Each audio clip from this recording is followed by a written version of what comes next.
ஹalleluya! நம்முடைய ஆண்டவராகிய இயேசுவின் நாமத்திலே உங்களுக்கு என்னுடைய வாழ்த்துக்கள். Good morning and good morning again. அது என்னங்க, நாங்க வேற தேசங்கள்ல இருக்கிறவங்க எங்களுக்கு குட் ஈவினிங் குட் ஆஃப்டர்நூன் என்று சொல்லுகிறீங்களோ என்னமோ. ஓகே, நீங்க எந்த நேரத்துல எங்க இருந்து கேட்டுக்கொண்டிருந்தாலும் உங்களை வாழ்த்துவதற்கும் உங்களை விசாரிப்பதற்கும் தேவனுடைய வார்த்தைகளை உங்களிடத்தில் கொண்டு வரவும் ஒவ்வொரு நாளும் இப்படியாக அனுதின தியானத்திலே தேவனுடைய வார்த்தை உங்களிடத்துக்கு கொண்டு வந்து கொண்டிருக்கிறேன். வாங்க, இன்றைக்கு தேவன் நம்மோடு என்ன பேசுவாரோ கேட்போம், ஜெபிப்போம். பரிசுத்தரே, எமக்கு நன்றி ஆண்டவரே. உம்முடைய வாக்குத்தத்தங்கள் இல்லாவிட்டால், உம்முடைய வார்த்தைகள் இல்லாவிட்டால், உம்முடைய நடத்துதல் இல்லாவிட்டால் நாங்கள் வழிமாய் போவோம் என்று, நாங்கள் பலவீனராகி விடுவோம் என்று, வாழ்க்கையில இலக்கில்லாதவர்களாவோம் என்று உணர்ந்து கொண்டு உம்முடைய வசன எச்சரிப்புகளுக்காக காத்திருக்கிறோம். எங்களோடு பேசும்படியாக இயேசுவின் நாமத்தில் ஜெபிக்கிறோம் பிதாவே, ஆமென்.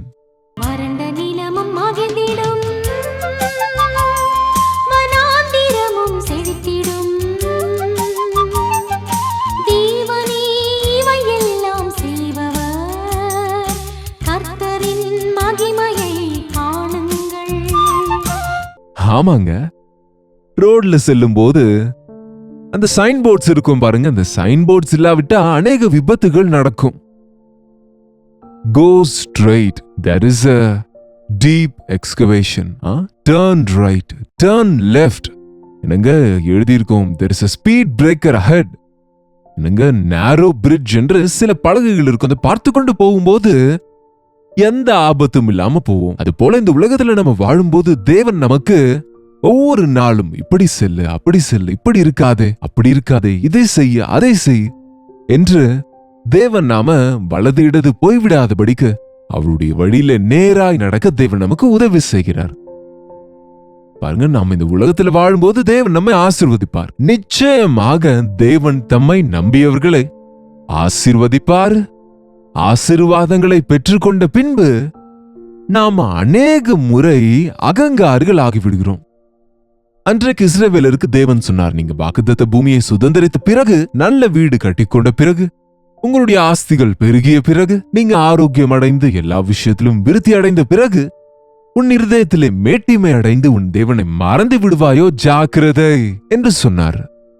பாருங்க, நமக்கு எல்லாம் சௌக்கியமா இருக்கும் போது, எல்லா விஷயத்திலும் பெருக்கம் அடையும் போது, இன்னும் அதிக நன்றி உணர்வோடு இருப்பதற்கு பதிலாய் தேவனுடைய கிருபையினாலே நான் இப்படி இருக்கிறேன் என்று அவருக்கு நன்றி செலுத்துவதற்கு பதிலாய், உனக்கு தேவன் தந்தவைகளுக்காக அவரை கனப்படுத்துவதற்கு பதிலாக உன்னை நீயே உயர்த்தி கொள்ளுவது, உன்னை நீயே மேன்மை பாராட்டுவது, உனக்கு நீயே திருப்தி அடைந்து உன்னை சுற்றி இருக்கிறவர்களை நீ சிறுமைப்படுத்துவது, அவர்களோடு ஒப்பிட்டுக் கொண்டு நீ பெரியவன் என்று அகங்காரத்துக்கும் கர்வத்துக்கும் இடம் கொடுப்பது சர்வ சாதாரணமாயிடுச்சு. அதனாலே ரொம்பவும் நஷ்டம் அடைவோங்க. தேவன் பெருமையுள்ளவர்களுக்கு எதிர்த்து நிற்கிறார், தாழ்மையுள்ளவர்களுக்கு கிருபை அளிக்கிறார் என்று வசனம் சொல்கிறது. பெருமையுள்ள மனது தேவனுக்கு அருவருப்பானது. மேட்டிமையுள்ளவர்களை தூரத்திலிருந்து பார்க்கிறாராம். கர்வம் என்பது எப்படி இருக்கும்? அது கருப்பா, வெள்ளையா, சிவப்பா என்று சொல்ல முடியாது. எந்த சைஸ்ல இருக்கும்னு கூட அதை எந்தவித ஸ்கேனிங்லயும் எந்த ரிப்போர்ட்லயும் நமக்கு அது தெரியாது. ஆனால் நிச்சயமாக நம்முடைய இருதயத்துக்குள்ளே கர்வம் வரும்போது நாம அதனுடைய அடையாளங்கள், அந்த சிம்டம்ஸ் நம்ம பார்க்க முடியும். பாருங்க, ஜுரம் வந்தவனுக்கு வாய் கசப்பா இருக்கும், உடல் சூடா இருக்கும், இப்படி சில இருக்கிறது இல்ல. அது போல இந்த பெருமைக்கும் சில சிம்டம்ஸ் இருக்குது. இது நீங்க எப்பயாவது டெஸ்ட் பண்ணீங்களா, பெருமை இருக்கோ இல்லையோன்னு? எனக்கு பெருமையே கிடையாதுங்க என்று யாராவது சொன்னால், உங்களுக்கு பெருமையே இல்லை என்கிற பெருமை இருக்கிறது என்று அர்த்தம். எவ்வளவு சட்டில், எவ்வளவு கண்ணிங்க, எவ்வளவு தந்திரமா இருக்கிறதோ பாருங்க இந்த பெருமை என்கிற பாவம். ஒவ்வொருவனும் பெருமையோடு மேட்டிமையினாலே தன் இருதயத்தை கெடுத்துக் கொள்ளுகிறான். முதல்ல எங்க பிறந்தது இந்த கர்வம்? இந்த மேட்டிமை கர்த்தருடைய சமூகத்திலே தேவனாலே உயர்த்தப்பட்ட லூசிஃபரின் இருதயத்திலே பிறந்தது. ஒளியின் நட்சத்திரமாய் தேவன், அழகான தூதனாக எல்லா தூதர்களையும் நடத்தக்கூடிய ஆராதனை வீரனாய் தேவன் உயர்த்திய போது, நான் என்னுடைய சிங்காசனத்தை உயர்த்துவேன், நானும் தேவனோடு சமமே இந்த தூதர்கள் எல்லாரும் வெறுமனே தேவனை மாத்திரமல்ல என்னை கனம் பண்ணுகிறார்கள் என்ற அகங்காரத்துக்கு இடம் கொடுத்ததுனாலே பரலோகத்திலிருந்து தள்ளப்பட்டது. அதனாலதான் இன்றைக்கு நாம ரொம்பவும் ஜாக்கிரதையா இருக்கணும். இந்த பெருமையுள்ள இருதயம் உள்ளவர்கள் அனைவரும் பிசாசினாலே அவர்கள் ஏவப்பட்டவர்களாக அந்த பெருமையுள்ள மனதை நமக்கு உண்டாக்கும்படியாக பிசாசு அவனை விழுங்கலாம் என்று கர்ஜிக்கிற சிங்கத்தை போல் தெரிந்து கொண்டிருக்கிறான். சிலருக்கு ஜாதி பெருமை, சிலருக்கு பணப்பெருமை, சிலருக்கு அழகின் பெருமை, சிலருக்கு பலம் பெருமை, சிலருக்கு ஐஸ்வர்யத்தின் பெருமை. இது ஒன்னா? ஏதாவது உங்களிடத்துல அதிகம் இருக்கு என்றால் அதை வைத்து நீங்க அகங்காரத்துக்கும் கர்வத்துக்கும் இடம் கொடுக்குறீங்களே தவிர அடங்கி இருப்பதற்கு அது தெய்வ கிருபையினாலே உண்டானது என்று உணர்ந்து கொண்டு தேவனை மகிமைப்படுத்த விரும்புகிறதில்லை. ஆண்டவரை அறிந்தவர்கள், இயேசு ஆண்டவரோடு உறவாடுகிறவர்கள் பணிவுள்ள மனதை கொண்டிருப்பாங்க, தாழ்மையுள்ள மனதை கொண்டிருப்பாங்க. ஏனென்றால் ஆண்டவர் நம்மை தாழ்மையுள்ளவர்களா இருக்க வேண்டும் என்று, சாந்தமுள்ளவர்களா இருக்க வேண்டும் என்று விரும்புகிறார். அவர் பெருமையுள்ளவர்களை எதிர்க்கிறார், தாழ்மையுள்ளவர்களை ரட்சிப்பினால் அலங்கரிக்கின்றார். அவர் வானாதி வானங்களில் இருக்கிற தேவனே, ஆனால் உடைந்து நொறுங்கிய இருதயம் உடையவர்கள் மத்தியிலே வாசம் செய்ய விரும்புகின்றார். பெருமை அசிங்கமா இருக்குங்க. பெருமையுள்ளவர்களுடைய பேச்சை கேட்கும் போது சொல்லுகிறவங்களுக்கு நல்லா இருக்கும், ஆனா கேட்கிற நமக்கு தெரிந்து விடும் இல்லையா? கேட்கிறவர்களுக்கு அவங்க மேல இருக்க மரியாதை போய்விடும். இனி அவங்கள நம்பவே மாட்டாங்க. அநேக முறை நம்முடைய வாழ்க்கையில பாருங்க, நம்ம செய்கிற ஒரு தவறு மற்றவர்களோடு நம்மை ஒப்பிட்டுக் கொள்ளுகிறோம். அந்த பரிசேயன் ஆலயத்துக்குள் சென்று நான் எல்லாரை போன்றவன் அல்ல என்று பெருமை பேசுகிறான். நான் அதை செய்கிறேன் இதை செய்கிறேன் என்று கர்வமாக சொல்லுகிறான். பாருங்க, உங்களுக்கு கர்வம் இருக்கிறது என்ற அடையாளம் என்னவென்றால், உங்களை குறித்து நீங்க அதிகமா சொல்லுகிறீங்க என்றால் உங்களுக்கு பெருமை என்கிற வியாதி வந்தது என்று அர்த்தம். உங்களுடைய வார்த்தைகள்ல எப்பொழுதும் நான், எனக்கு, என்னுடையது என்கிற வார்த்தைகளை அதிகமா பயன்படுத்துகிறீங்க என்றால் உங்களுக்கு இந்த அகங்காரம் என்பது உங்க இருதயத்தில் இருக்கிறது என்று அர்த்தம். வெறுமனே தேவனுடைய கிருபையினாலே, தேவனுடைய தயவினாலே என்று நம்ம சொல்லும் போது நாம எல்லா கணத்தையும் தேவனுக்கு தருகிறோம். நாம தலைக்கேறியது போல பேசுவது, அகங்காரத்தோடு பேசுவது, மற்றவர்களை இழிவாய் பேசுவது, இப்படிப்பட்ட பழக்கம் உங்களுக்கு இருக்கோ என்னமோ என்று பார்த்துக் கொள்ளுங்க. இன்றைக்கு ஏன் கணவன் மனைவி இடையே இத்தனை பிரச்சனைகள்? ஏன் சபைகள்ல விசுவாசிகள் நடுவில் பிரச்சனைகள் வருது? ஈவன் தேவ ஊழியர்களும் ஒருவருக்கொருவர் கருத்து வேறுபாடுகள் கொண்டிருக்கிறாங்க. அவரை விட நான் பெரிய ஊழியக்காரன், இவரை விட நான் பெரியவர் என்று இப்படியாக அவங்க நினைப்பதினாலே தானுங்க. எனக்கு எல்லாம் தெரியும் என்று நினைக்கிறவன் கர்வம் உள்ளவன். எனக்கு எதுவும் தெரியாது என்று அடங்கி ஒடுங்கி இருப்பவன் தாழ்மை உள்ளவன். எனக்கு தெரியும் என்று நினைக்கிறவன் இனி எதையும் கற்றுக்கொள்ள மாட்டான், அவ்வளவுதான், ஃபுல் ஸ்டாப் வைத்து விட்டான். எனக்கு ஒன்றும் தெரியாது என்கிறவன் இஸ் இன் லேர்னிங் ப்ராசஸ்ல இருக்கிறவன். இன்னும் அறிந்து கொள்ளணும், இன்னும் அறிந்து கொள்ளணும், இன்னும் அறிய வேண்டும், இன்னும் இன்னும் ஆசீர்வதிக்கப்பட வேண்டும் என்று விரும்புகிறவனா இருக்கிறான். ஒரு முறை பரீட்சித்து பாருங்க, உங்களுக்குள்ள பெருமை இருக்கா? எதிர்த்து பேசுகிறீர்களா? புரட்டாட்டம் செய்கிறீங்களா? வார்த்தைக்கு வார்த்தை பதில் சொல்லுகிறீங்களா? பாருங்க, நம்ம மற்றவர்களோடு பேசும்போது நம்முடைய சுபாவம், நம்முடைய நடத்தை மற்றவர்களுக்கு இடையூறா இல்லாமல் கர்த்தரை அறிந்த பிறகு நாம மற்றவர்களுக்கு நன்மை உண்டாகும்படி கிருபை நிறைந்த வார்த்தைகளை பேச வேண்டும் என்று வேதம் நமக்கு சொல்லுகிறது. பெருமை அழிவுக்கு முன் நடக்கிறது, விடுவதற்கு முன்பு அகங்காரமுள்ள மனது நடக்கிறது என்று பைபிள்ல எழுதியிருக்கிறது. இந்த ரெஃபரன்சஸ்லாம் உங்களுக்கு இப்ப சொல்லுகிறது இல்லை. இந்த அகங்காரம் என்பது விழுந்து போக காரணமா இருக்கிறது.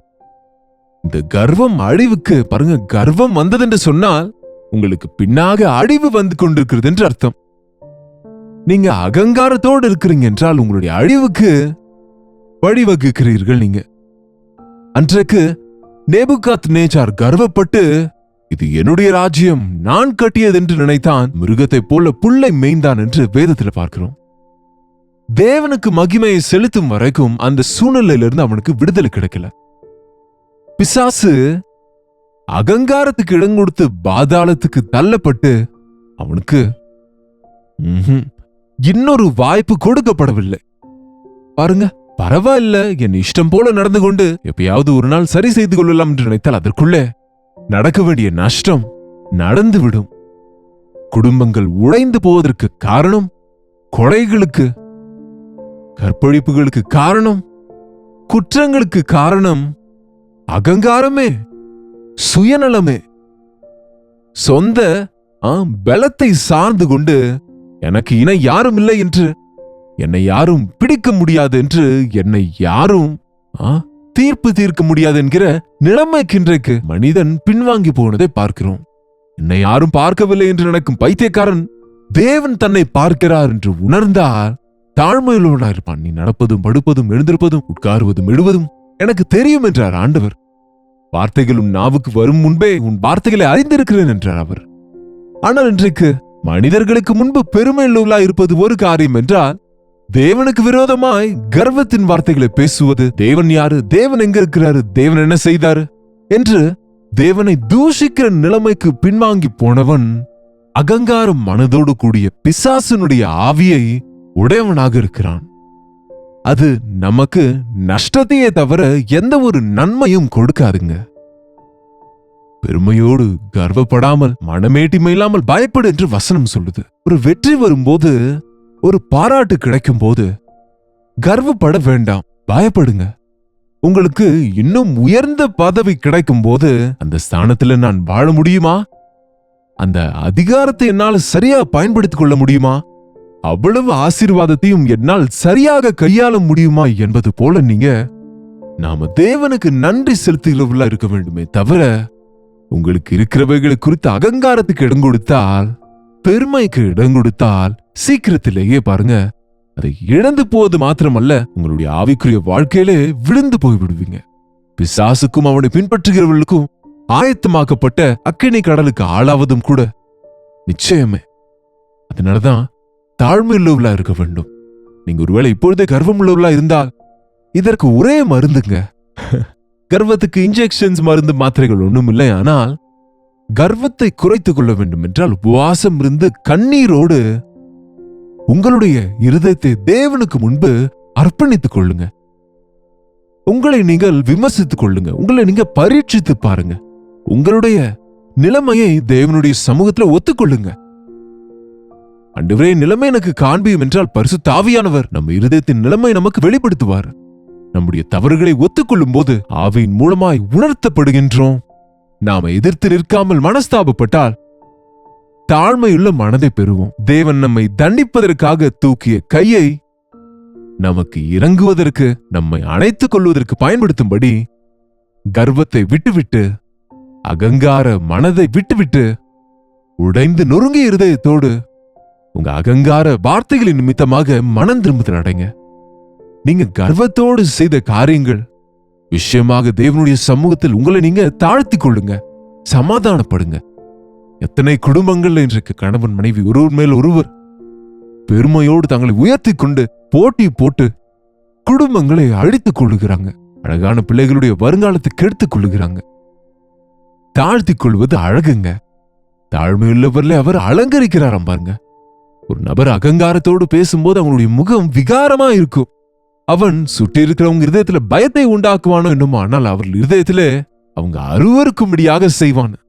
ஆனால் தாழ்மையுள்ள பார்க்கும்போது, தாழ்மையுள்ள வார்த்தைகளை கேட்கும் போது, தாழ்மையுள்ள மனதையுடையவர்கள் அவங்க பிஹேவியர்ல, அவங்க நடத்தையில, அவங்க கண்கள்ல, அவங்க பார்வையில, அவங்க வார்த்தைகளிலே, அவங்களுடைய நடத்தையில அவங்க கிறிஸ்துவை காண்பிக்கிறவர்களா இருப்பாங்க. நம்முடைய ஆண்டவர் தாழ்மையுள்ளவர். என்னிடத்துல வந்து கற்றுக்கொள்ளுங்க, நான் தாழ்மையுள்ளவரும் நான் சாந்தமும் உள்ளவர். என்னுடைய நுகத்தை எடுத்துக்கொண்டு என்னிடத்துல நீங்கள் கற்றுக்கொள்ளுங்கள் என்று சொன்னாருங்க. ஆண்டவர் இந்த உலகத்துல இருந்த போது நமக்கு வாழ்ந்து காண்பித்தார். நம்முடைய பிதாவை கனப்படுத்திக் கொண்டு, மற்றவர்களை நேசித்துக் கொண்டு, தன்னை தான் தாழ்த்தி கொண்டு, கிறிஸ்துவின் சாயலில் நீங்களும் நானும் நடக்க வேண்டும் என்று மாதிரியை காண்பித்து சென்றார். இன்றைக்கு கர்வத்தினாலே இழந்து போன உங்க சமாதானத்தை, கர்வத்தினாலே இழந்து போன உங்களுடைய உறவுகளை, உங்க சகவாசங்களே, பெருமையினாலே இழந்து போன உங்க சந்தோஷ சமாதானத்தை திரும்ப பெறும்படிக்கு தேவ சமூகத்திலே முழங்கால் போட்டு, ஆண்டவரே, என் கர்வமுள்ள இருதயத்தை உம்முடைய பாதத்திலே உடைக்கிறேனப்பா, எனக்கு இரக்கம் பாராட்டுங்க, எனக்கு கிருபை காண்பீங்க என்று நீங்க ஜெபியுங்க. ஆண்டவர் உங்களை தாழ்மையுள்ளவர்களாக செய்து அவருடைய நாமத்துக்கு உங்கள் மூலம் மகிமை உண்டாகும்படி ஆசீர்வதிப்பார். ஜெபிப்போம். பரிசுத்தரே அன்புள்ள ஆண்டவரே, எத்தனையோ முறை எங்களுடைய பெருமையினாலே சண்டைகள் உண்டாவதும், எங்கள் கர்வத்தினாலே நஷ்டங்கள் உண்டாவதும், எங்கள் கர்வத்தினாலே அழிவு உண்டாவதும் கூட, எத்தனையோ விஷயங்களை நாங்க நஷ்டம் போவதும் நாங்க கவனித்துக் கொண்டே இருக்கிறோம் அப்பா.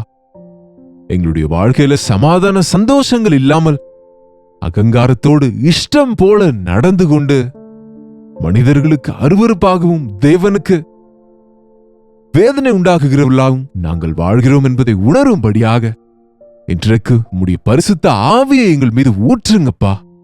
எங்கள் இருதயத்தின் நிலையை அறிவதற்கும் உடைந்து நொறுங்கிய இருதயம் மற்றும் மனஸ்தாபத்தோடும் பாதத்தை பிடித்து உம்முடைய நாமத்திலே விசுவாசம் வைத்து உம்முடைய ரத்தத்திலே கழுவப்பட்டு சுத்த இருதயம் உடையவர்களாய் தாழ்மையுள்ளவர்களாக நீர் வசிக்கிற ஆலயமாக எங்கள் இருதயங்களை மாற்றிக் கொள்வதற்கு எங்களுக்கு உதவி செய்யும்படியாய் இயேசுவின் நாமத்திலே ஜெபிக்கிறோம் நல்ல பிதாவே, ஆமென்.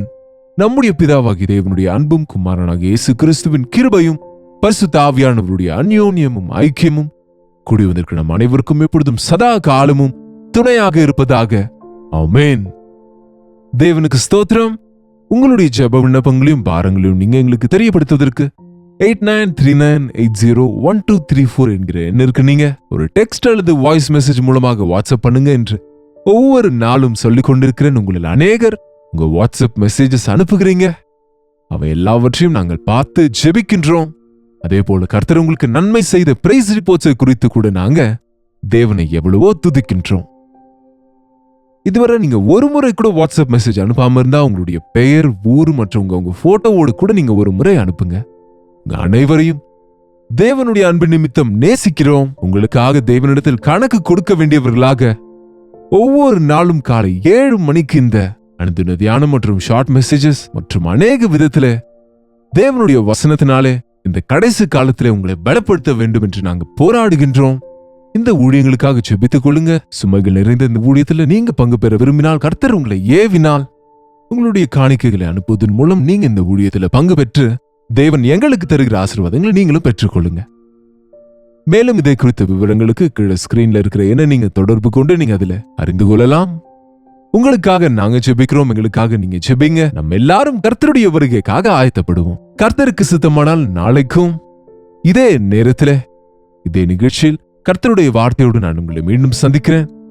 எவ்வளவோ பிரயாசத்தோடு கொடுக்கின்ற இந்த நிகழ்ச்சிகளை நீங்களும் தொடர்ந்து ஒவ்வொரு நாளும் பாருங்க. அது வரைக்கும் கர்த்தருடைய கிருபை உங்களுக்கு துணையாக இருப்பதாக.